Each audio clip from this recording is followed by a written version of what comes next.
성도 여러분, 지난 한 주간 우리 주님께서 오병이어의 사건을 통해 보여주신 은혜의 통로, 그 감사로 은혜의 길을 여셨습니까?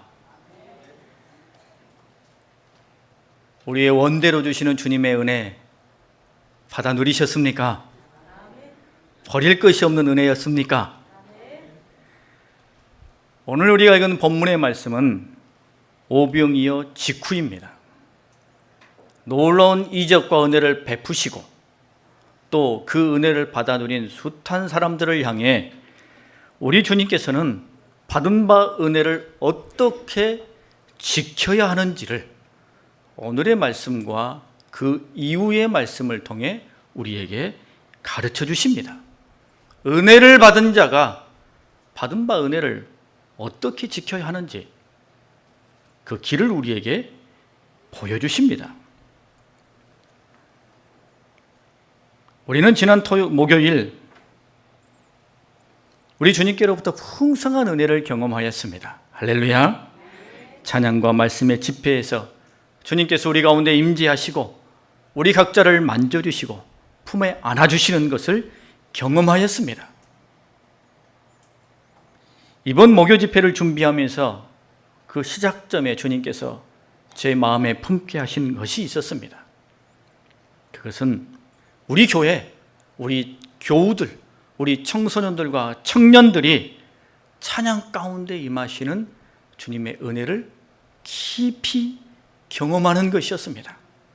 찬양 가운데 함께하사 우리의 영혼을 만져주시며 참되고 지울 수 없는 만남으로 일평생 이 사건, 이 은혜가 자기 일생에 놀라운 전환점이 되는 그런 은혜를 받아 누리기를 주님께서 우리 교회에 원하시고 또 주시려고 계획하신다라는 것을 제 마음에 심어주셨습니다.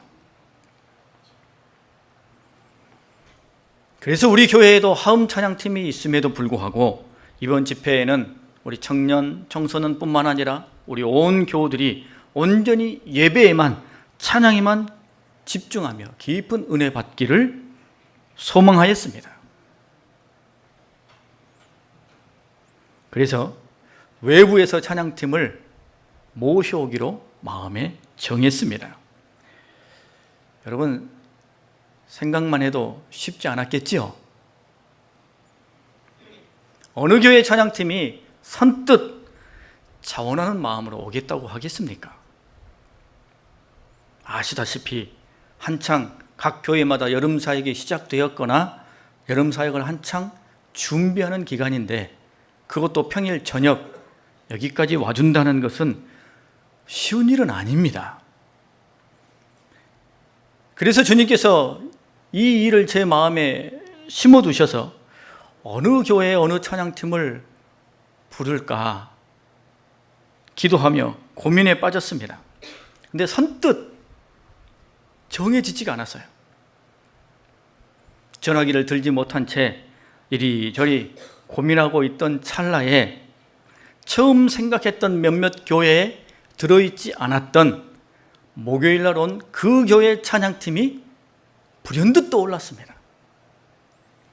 그래서는 생각이 들자마자 곧바로 수화기를 들고 전화를 했습니다. 목사님에게 전화를 걸어서는 우리 교회 목요일 저녁 집회가 있는데 찬양팀을 보내줄 수 있느냐? 라고 물었습니다. 목사님이 오실 수 있느냐? 라고 묻지 않고 찬양팀을 보내줄 수 있느냐? 라고 물었습니다. 생각해보면 저한테 무슨 배포가 그렇게 있었는지 그 교회는 우리 교회보다 10배, 15배, 20배 더 큰 교회입니다.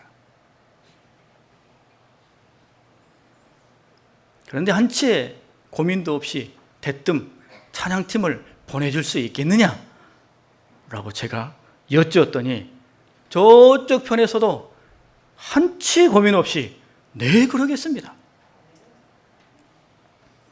우리 교회 청년들, 청소년들 다 모아보았자 어느 정도 숫자밖에 안 되는데 그래도 와줄 수 있겠느냐? 네, 가겠습니다. 그러면 말씀도 목사님이 전해 주십시오. 평일 저녁 시간 광주에서 여기까지 온다는 건 그렇게 녹록한 일은 아니지요. 그때 어떤 찬양팀 팀원들 대부분이 다 직장 생활하는 청년들이었습니다. 직장을 마치고 혹은 조금 일찍 나서서 여기까지 와준 거예요. 사실 그 찬양팀이 오겠다라고 말씀을 해 주었을 때 제 마음속에 야, 평일 저녁이고 여러 가지 바쁠 테니 6, 7명만 와줘도 참 감사하겠다. 그렇게 생각하고 또 그 정도만 되어도 충분하다. 이렇게 생각을 했습니다. 그런데 주일 저녁에 전화가 왔어요. 목사님, 찬양팀이 한 20명 갈 것 같은데 괜찮겠습니까?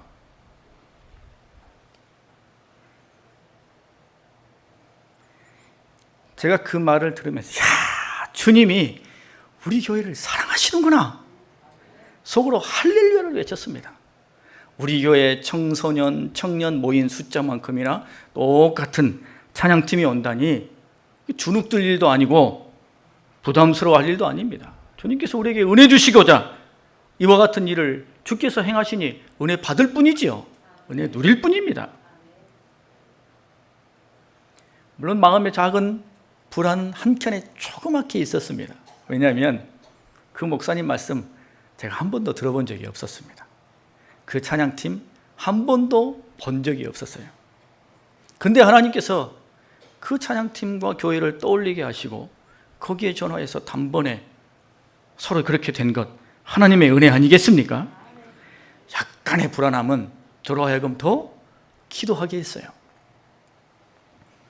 당일이 되었죠. 우리 청년들, 청소년들 얼마나 모일까? 목요일 저녁은 말씀과 찬양의 집회고 금요일, 토요일은 1박 2일 물 좋은 계곡 펜션으로 가는데 금요일, 토요일만 많이 가고 목요일 날 집회에는 조금만 나오면 어떻게 할까? 마음에 부담이 있었습니다. 그런데 여러분 보신 것처럼 우리 학생들 자율학습을 빼고 직장을 일찍 조퇴하고 청년들, 청소년들 다 모였습니다. 이런 시간에 많이 와 있었어요. 얼마나 감사했는지. 어르신들은 또 얼마나 오실까? 사실 이 찬양팀이 청년들과 청소년에게 포커스가 맞춰져 있고 집중되어 있기 때문에 부르는 찬양이나 또는 여러 가지 멘트나 전달되는 목사님의 메시지나 다 거기에 집중될 것이니 어르신들은 조금 오시기 꺼려되시겠다라는 생각을 갖기도 했습니다. 그래서 많이 안 오실 것이지라고 생각했습니다. 작게 오시면 제가 말씀 전하시는 목사님 소개하기 위해서 단에 올라왔을 때 적게 오셨으면 우리 말씀 앞에 사모하는 심령으로 같이 앞으로 모입시다. 제가 이렇게 말씀을 드리려고 미리 다 멘트까지 준비를 해놨었어요. 그런데 막상 올라와가지고 여기 딱 서서 보니까 예배당이 꽉 차 있는 거예요. 하나님의 은혜입니다. 그동안 집회를 생각하면서 주님께서 제 마음에 품게 하신 꿈은 찬양의 은혜에 흠뻑 젖어드는 성도, 그 은혜 속에서 하나님의 은혜와 비전을 갖게 하는 것이었습니다. 찬양 통해, 찬양 가운데서 주님의 존존 앞에서는 감격과 감동이 가득한 자리, 그 은혜를 받아 누리는 거죠. 우리가 오늘 부르는 찬양, 그 찬양을 부를 때도, 경배 찬양을 부를 때에 그 첫 단어를 주님 앞에 탁 고백할 때 그 첫 단어를 다 고백하기 전에 턱 밑에 숨이 턱하니 막히고 마음 깊은 곳에서부터 쭉 올라오는 주여, 이 고백, 눈에는 뜨거운 눈물이 흐르고 우리 영혼은 시공간을 초월해서 주님께서 쏙 이끌림 받은 것 같은 그런 은혜, 찬양 내내 우리의 심령을 만지고 나와 함께 해주시고 그 어떤 구석에도 매이지 않고 감격하며 기뻐하며 춤추게 하는 은혜, 그 은혜를 우리에게 달라. 이게 제가 기도의 제목이었습니다. 그런데 집회가 다가오는 며칠 전에 주님께서 저의 기도 제목을 바꾸셨습니다. 전에는 우리 청년들에게, 우리 청소년들에게, 우리 성도들에게 그런 은혜 주시옵소서 이렇게 기도했는데 집회 며칠 전에 주님께서 제 기도를 바꾸셨어요. 주님, 가장 은혜가 필요한 사람이 바로 저입니다. 제게 은혜를 주옵소서. 이렇게 기도를 바꾸셨어요. 그리고 그 집회에 참여하는 우리 모든 교우들, 청소년들, 청년들, 그저 구경꾼이나 방문객으로 와 있지 않고 마음 깊은 곳에서부터 주여, 지금 가장 은혜가 필요한 사람이 바로 나입니다. 내게 은혜를 주옵소서. 이런 마음으로 그 자리에 서 있기를 위해서 기도했습니다.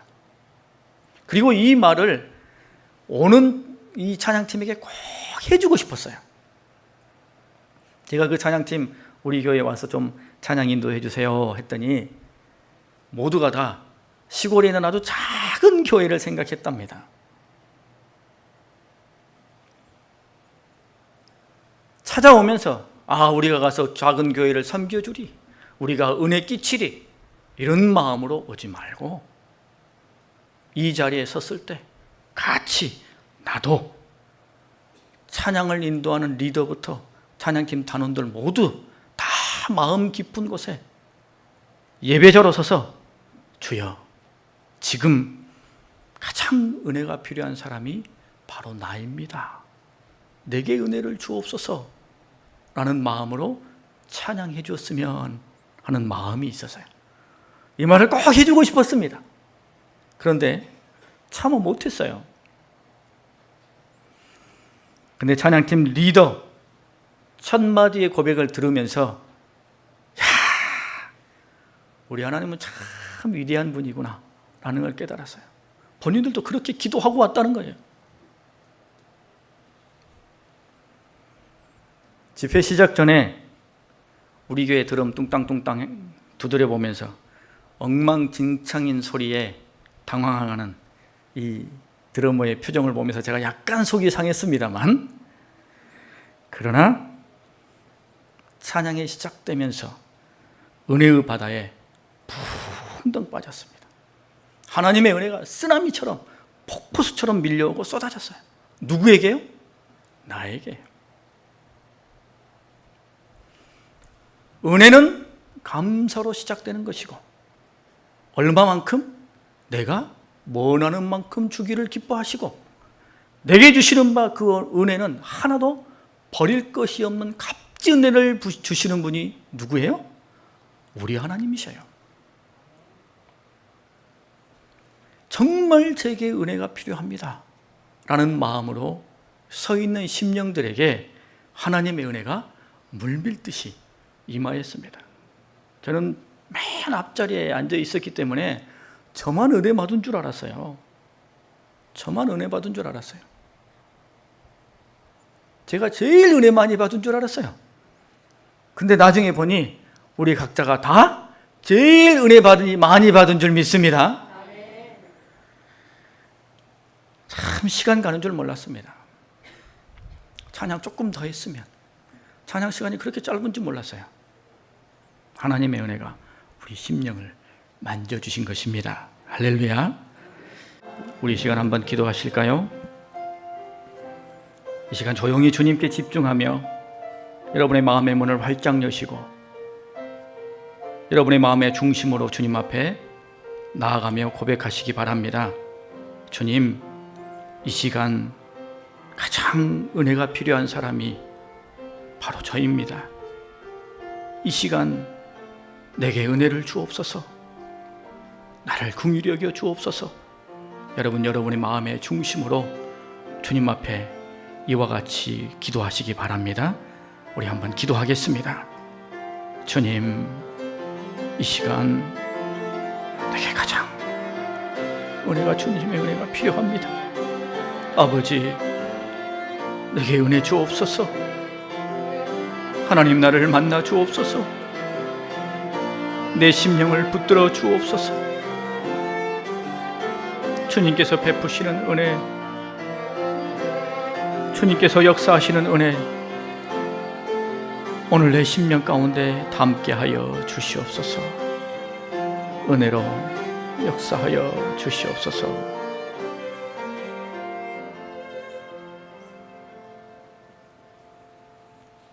할렐루야. 우리가 어떤 은혜를 받았든 하나님이 우리에게 베푸신 은혜, 받는 것만큼이나 그 은혜를 지키는 것이 매우 중요하지 않겠습니까? 은혜 받는 것 또한 그렇게 쉬운 것 아닙니다. 억지로 은혜 받은 척 할 수도 없고, 기도한다고 내 삶의 문제가 항상 풀려지는 것도 아닙니다. 하나님이 나에게 은혜 주시고 내 심령 가운데 함께 하시며 나를 만져주셨다면 우리는 그 은혜를 지키는 것이 이제 우리에게 남겨진 귀한 사명이 되는 것입니다. 오늘 주님께서는 오병이어의 기적을 행하신 다음 받은 바 은혜를 어떻게 지켜야 할지를 우리에게 분명하게 보여주십니다. 주님 어떻게 하셨습니까? 15절 말씀 후반부, 다시 혼자 산으로 떠나가시니라. 아멘.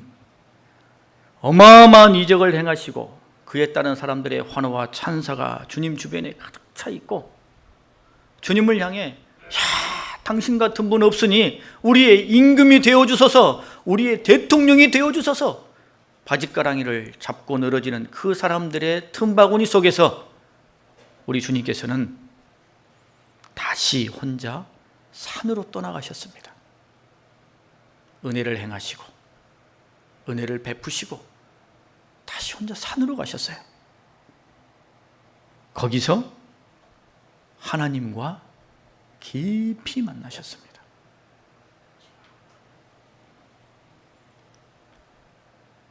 여러분, 우리는 항상 주님, 하나님을 깊이 만나는 시간을 반드시 가져야 됩니다. 바쁘고 분주하고 정신없는 삶에서 잠깐 비켜서서 홀로 고요히 진솔한 마음으로, 진지한 마음으로 우리의 마음의 문을 활짝 열고 가슴을 열고 주님께 나아가 주님을 만나는 시간이 반드시 있어야 돼요. 우리 삶의 문제를 놓고 주님 앞에 나아갈 뿐만 아니라 주님께서 내게 은혜 베풀어 주셨을 때에 더더욱 우리는 홀로 주님 앞에 나가는 시간을 반드시 가져야 된다는 거예요. 하루 종일 공부에 힘들고 직장 생활에 지치고 사람들과의 관계에 피곤하지만, 그러나 시간을 내고 공간을 따로 정하여 잠시 TV를 끄고 스마트폰을 내려놓고 주님을 만나며 주님과 눈높이를 맞추며 내 삶과 영혼을 주님께 튜닝해야 된다는 거예요. 이것이 은혜를 지키는 방법입니다. 이걸 주님께서 우리에게 보여주셨어요. 여러분, 지난 한 주간 받은 바 하나님의 은혜가 크시지요? 하나님께서 여러분의 삶 가운데 함께 하신 은혜 누리셨지요? 그 은혜를 지키기 위해서 제일 먼저 해야 할 일이 뭐라고요? 홀로 주님을 깊이 만나는 거예요. 그래야 오늘의 대박과 성공이 내 힘만으로 된 것 아니요, 운이 좋아서 된 것도 아니요, 나만의 것이 아님을 알고 정신 차리고 마음을 다잡을 수 있기 때문이에요.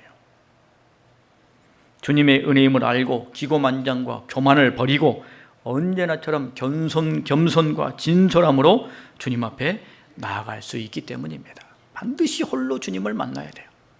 그러면 어떻게 주님을 홀로 만날 수 있을까요? 첫 번째는 기도지요. 우리 주님께서도 하나님을 주로 어떻게 만나셨어요? 기도로 만나셨습니다. 누가복음 5장에 보면 예수는 물러가사 한적한 곳에서 기도하시니라 라고 말씀하셨어요. 사역을 행하시고 말씀을 전하시고 난 다음 항상 한적한 곳에 가셔서 기도하시며 누구를 만났다고요? 하나님을 깊이 만났다는 거예요. 우리도 기도로 주님을 만나야 하는 것입니다. 기도는 어떤 상황에서도 할 수 있어요. 시장에서도 할 수 있고 또 TV를 보면서도 할 수 있습니다. 장소를 막론하고 마음의 중심의 문제이고 영적인 집중이 문제일 뿐이지요. 하지만 여러분, 기왕에 기도할 거면, 우리 마음의 중심을 담아 주님 앞에 기도할 거면 시간과 공간을 따로 구별하는 것이 좋습니다. 어디서 기도해도 다 하나님은 들으십니다만, 그러나 시장 통해서 TV 소리 요란한 데서, 카페 음악 소리 화려한 데서, 거기서 집중해서 하나님 앞에 기도하기 어렵습니다. 나는 그곳에서도 충분히 기도할 수 있다 라고 생각하는 것은 인간의 교만이에요. 오히려 잠깐 물러나 한적한 곳에서 기도하려는 마음을 품는 것이 지혜입니다. 꼭 혼자 있어야 홀로 주님 앞에 서는 것은 아니지요. 함께 있는 사람들이 기도하고 말씀에 묵상하는 그런 자리라면 거기서도 나 혼자 홀로 주님 앞에 나아가 주님을 만날 수 있는 겁니다. 따로 시간을 내고 공간을 내어서 어디든 상관없지요. 화장실이든 혹은 차 안이든 회사의 휴식 공간이든 집이든 뒷산 나무든 상관없습니다. 어디서든 따로 시간을 내어 주님 앞에 진솔한 마음으로 나아가 기도하며 주님께서 내게 베푸신 은혜를 그 기도로 붙들고 지켜야 돼요. 하지만 할 수 있거든 가끔은 어디에서? 교회에서 기도해야 됩니다. 왜냐하면 집에서 기도하는 것과 교회에서 기도하는 것은 차이가 있기 때문입니다. 어디서나 주님은 우리의 기도를 들으십니다만 우리의 마음이 다르기 때문이에요. 저도 학창시절 저녁 식사하고 나면 친구들끼리 모여서 학교 교정에 여러 군데 흩어져서 기도하곤 했습니다. 거기서 기도하는 것도 참 은혜로웠습니다. 그렇지만 하교 후에 집으로 바로 가지 않고 일부러 교회에 가서 또 기도했습니다. 왜냐하면 학교에서 기도하는 것과 교회에서 기도하는 것은 다르기 때문이에요. 집에서 기도하다 보면 이상하게 집에서 기도하려고 눈 감으면 오히려 생각나는 일들이 꽤 많습니다. 기도 시작하려고 눈 딱 감는 순간 가스불 잠궜나? 공과금 냈던가? 우리 아이 지금 학원에서 잘하고 있겠지?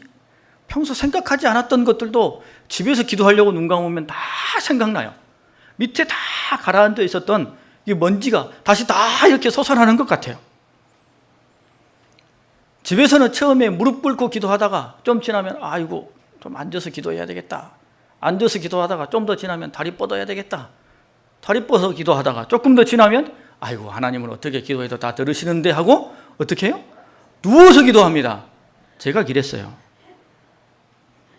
제가 그렇게 되더라고요.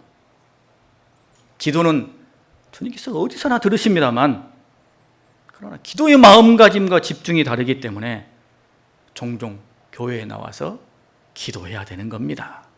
우리 주님께서도 어디 가셔서? 성전에 올라가셔서 주의 제자들도 항상 성전에 올라가서 기도했습니다. 여러분, 기도는 내 한탄과 답답함을 마음껏 쏟아내는 스트레스 해소의 장이 아니죠. 기도는 이것 주세요, 이것 주세요 주님 앞에 청구서 내미는 게 아니지요. 기도는 주님을 깊이 알아가는 거예요. 기도를 통해 주님의 생각을 묻고 주님의 뜻을 헤아리고 주님과 깊은 대화를 나누는 거예요.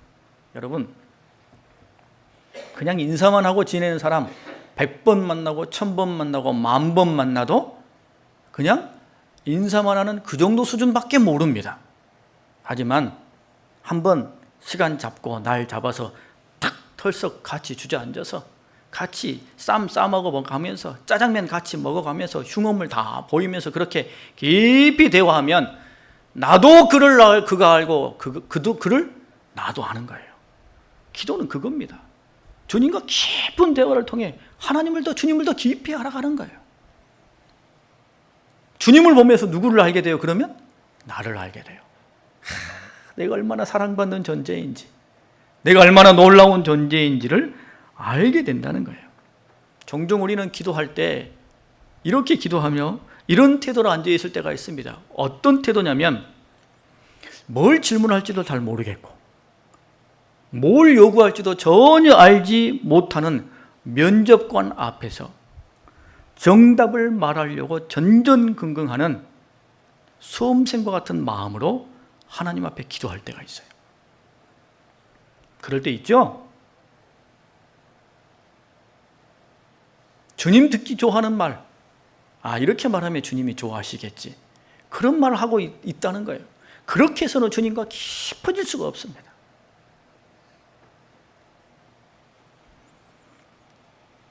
주님의 은혜, 주님께서 내게 베푸신 은혜를 경험했다면 우리는 그 은혜를 지키기 위해서 반드시 기도로 주님을 만나야 됩니다.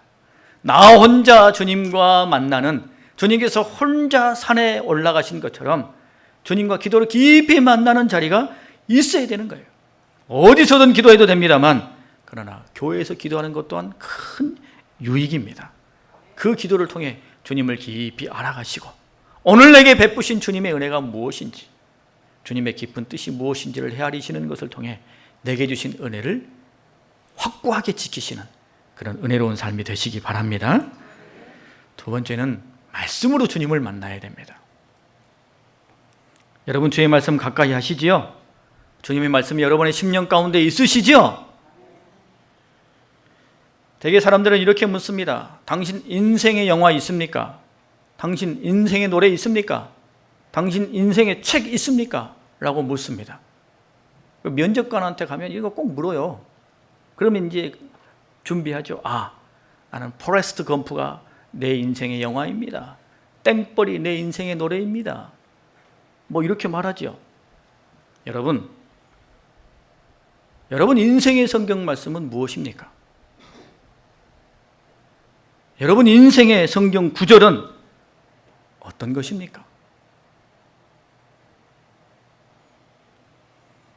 시편 119편에 보면 주님의 말씀은 내 발의 등이요 내 길의 빛이다라고 말씀하셨어요. 주님의 말씀은 내 앞에 등불이라는 거예요. 칠흑같이 어두운 삶 속에서 내가 어느 곳을 가야 할지를 비춰주는 하나님의 빛이라는 거예요. 그래서 주의 말씀은 내 영혼을 붙들어주는 지지대와 같습니다. 가로수에, 길가에 심겨진 가로수 보면 삼각대로 지지대가 딱 붙들어주잖아요. 말씀이 내 영혼을 붙들어주는 지지대입니다. 말씀은 내 신앙 여정의 신호등과 이정표가 돼요. 이쪽으로 가라, 저쪽으로 가라. 분명한 이정표고 여기서는 멈춰라, 여기로 가면 안 된다. 신호등이 돼요. 주님의 말씀은 나로 하여금 바른 길을 걷게 하는 인도와 같습니다. 안전하게 우리의 신앙의 길을 걷게 하는 것이죠. 여러분, 우리가 은혜 받고 나면 주중에 큰 은혜를 경험하거나 어떤 문제가 풀려지거나 또 말씀에 깊은 깨달음이 있거나 또 우리 목요 집회처럼 찬양에 큰 은혜가 있었거나 그러면 다 구별된 달라짐이 있습니다. 분명한 달라짐이 있어요. 뭐가 달라집니까? 예배가 달라집니다. 예배에 임하는 내가 달라져요. 뭐가 달라져요? 말씀이 달라져요. 듣는 말씀이 달라지고 읽는 말씀이 달라져요. 뭐가 달라져요? 기도가 달라집니다. 은혜 받으면 분명히 달라집니다. 그런 놀라운 섭리가 우리 가운데 있다는 것입니다. 여러분, 그러기 때문에 주님을 더 깊이 만나고 주님을 더 알아가고 주신 바 은혜를 지키기 위해서는 자연스럽게 말씀과 기도로 돌아가게 되어 있는 것입니다. 여러분, 오늘 주님께서 오병이의 이적을 베푸시고는 모든 사람들을 다 물리치고 제자들도 내버려 두시고 어디로 가셨어요? 홀로 산으로 가셨습니다. 우리에게 주님께서 주신 바 은혜가 있다면 그 은혜가 크든 작든 그 은혜를 지키기 위해서 여러분 홀로 주님을 깊이 기도와 말씀으로 만나시는 그런 경건의 삶이 함께 하실 수 있기를 바랍니다. 기도하겠습니다.